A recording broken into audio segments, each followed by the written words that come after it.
So to add on to my research video that I just did, back to the sixth center and getting the molecules from the seventh center. So I noticed that the connection between my fifth and seventh and my sixth and seventh were it was just flooding and flooding, and I seriously, it felt like a dam had broken. And it's so interesting to me that, thank God for the introduction video or audios. Thank you so much, Dr. Joe and team. So I remembered that that was thyroid hormone molecules and chemicals, and then it made sense to me then that so I was supposed to get 3 thyroid tests. And my AI coach on Welltory that I found out about through HeartMath Institute had said that I needed to get tested for hyperthyroidism. And so when I was in the meditation, the hyper came to me, that my urgency of having to tell truth and having to be open finally, after waiting decades in silence from this exalted experience I had where I vowed myself to silence with whatever it was that I was with. And the sense of urgency wasn't hyperthyroidism. It was like feeling like I could finally tell my truth and wanting to hurry up and tell it. So that calmed down. So that was the release from this chakra. And I was like, oh, phew, I don't have hyperthyroidism. I just need to chill.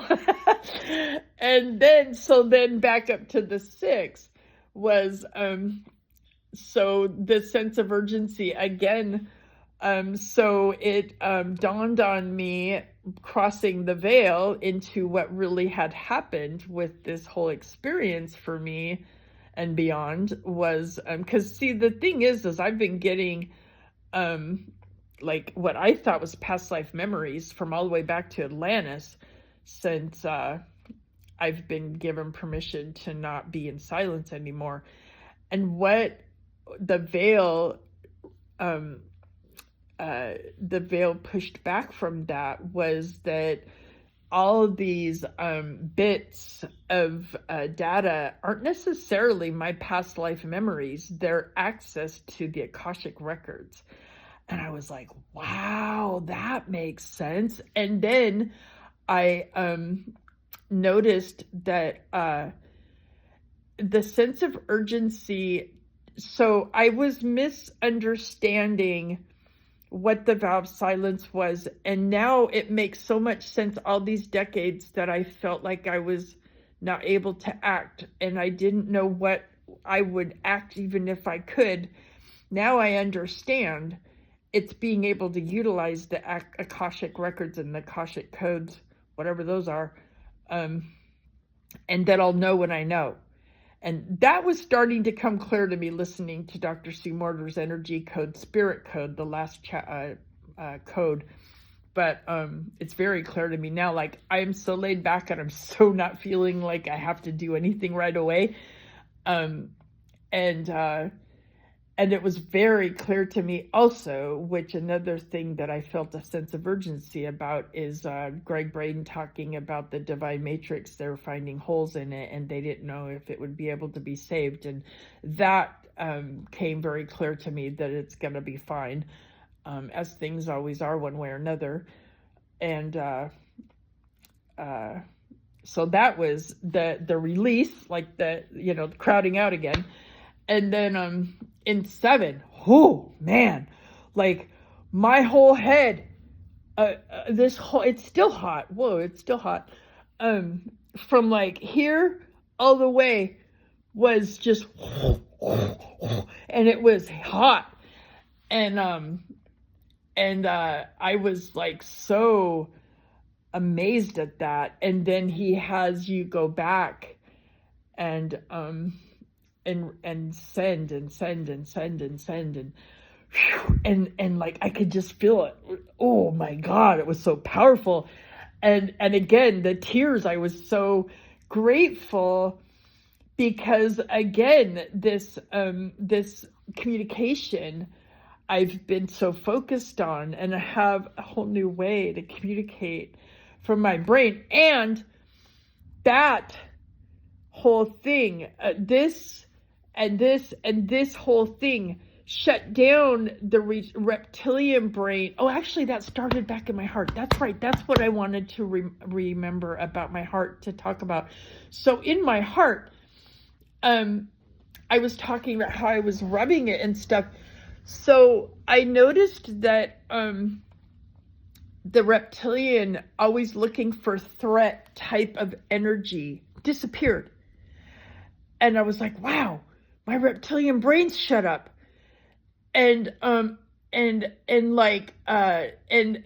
realized that I was flexing my pituitary muscle, and I was flexing my higher brain centers, and like the reptilian brain was no longer the strongest part of my brain. And again, I was like wanting so much to focus on that, but I was trying so hard to like not and be aware of nothing but what I was doing. But at the same time, trying to remember all this because it was so amazing. And you know how we need to remember, so we want to do it again. And so, and then I remember, so when I'm trying to like feel everything being received, I'm like, what about 8? What about 8? What about 8? And I thought, well, it's due, go, and I'm just like trying to follow. And at the same time, I was like so excited for this new energy and new information. And wow, when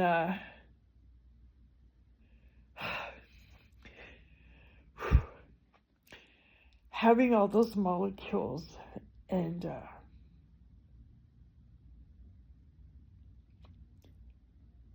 the balance, like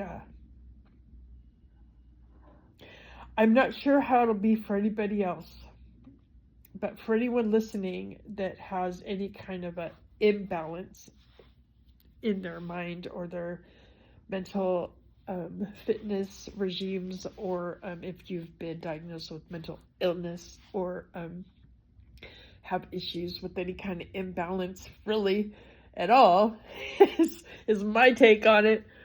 But especially like the overlying, like, am I okay? Am I thinking okay? Am I behaving okay?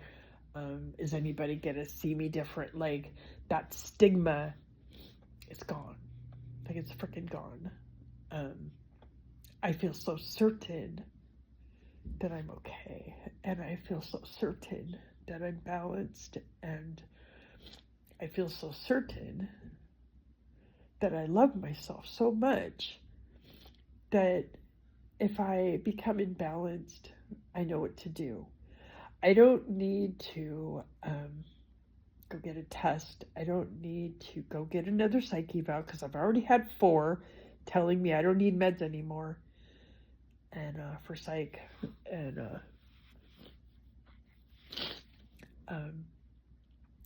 the challenge I embodied about having issues with emotional regulation, because I was still identifying as someone with complex PTSD flare-ups, is gone. Like, it's gone. It's gone. I am wholly love and free.